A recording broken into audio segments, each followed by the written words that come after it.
کچھ گھر صرف دیوار سے نہیں خوشیوں سے بنے ہوتے ہیں، اور کچھ عورتیں صرف ماں یا بہو نہیں، وہ پوری کہانی ہوتی ہے۔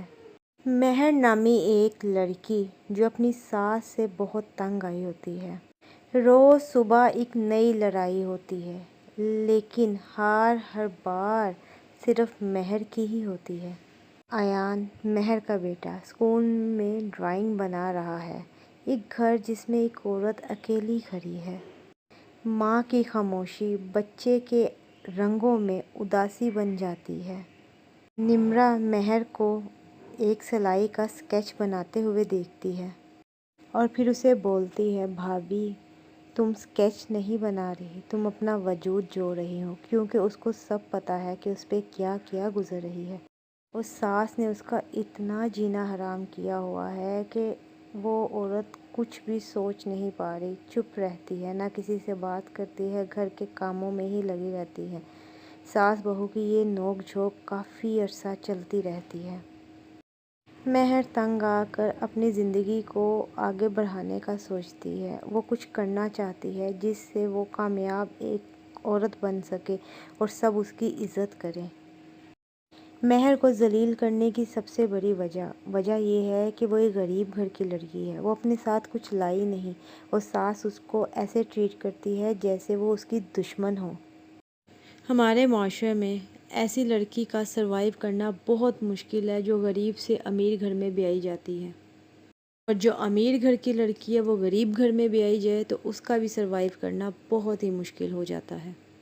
اور یہی حال مہر کا تھا۔ اس کی ہر چیز میں نقص نکالا جاتا تھا۔ چائے میں میٹھا کم ہے، میٹھا زیادہ ہے، چائے ایسی ہے، کھانا ایسا ہے۔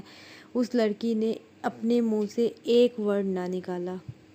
لیکن کب تک؟ انسان کو اپنے حق میں بولنے کا رائٹ ہے، تو ایک نہ ایک دن اس نے بولنا ہی تھا، کیونکہ اس کی وجہ سے اس کا بیٹا سروائیو کر رہا تھا۔ گھر کے مسئلوں کی وجہ سے بچے کا ذہنی توازن خراب ہو جاتا ہے۔ اسی وجہ سے مہر نے سلائی کرنے کا فیصلہ لیا، کیونکہ وہ شروع سے بہت اچھی سلائی کرتی تھی۔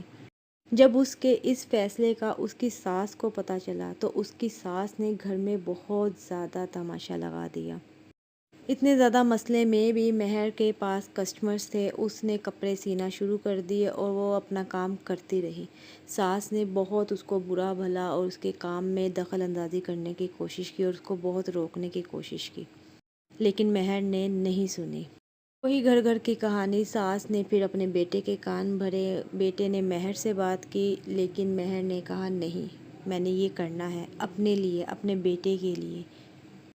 مہر جب کامیاب ہو گئی اور اس کے پاس بہت زیادہ آرڈر آنے لگ گئے تو ساس بھی اس کے ساتھ ٹھیک سے بات کرنے لگ گئی، کیونکہ اس کے سسر نے اپنی بیوی کو بہت سمجھایا اور بیٹے نے بھی بیٹھ کے ماں کو سمجھایا کہ اس کو اس کی زندگی جینے دو، وہ اپنے بیٹے کے لیے کر رہی ہے اور اپنے ذہنی توازن کو صحیح کرنا چاہتی ہے۔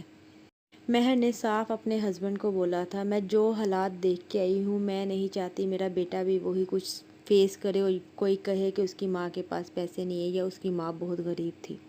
ایٹ دا اینڈ ہوا یہ کہ اس کی ساس سمجھ گئی، کیونکہ مہر بہت زیادہ مشہور ہو گئی تھی اپنے محلے میں اور ارد گرد ہر جگہ بہت اچھی سلائی کرنے کی وجہ سے، اور وہ اچھا خاصا پیسہ ارن کرنے لگ گئی تھی۔ ایٹ دا اینڈ ساس کو جھکنا پڑا اور اس نے اس کے ساتھ اچھے سے بات کرنا شروع کر دی۔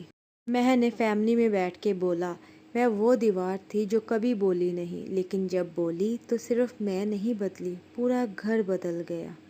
ویڈیو پسند آتی ہے، لائک، شیئر، سبسکرائب کر کے جائیے گا۔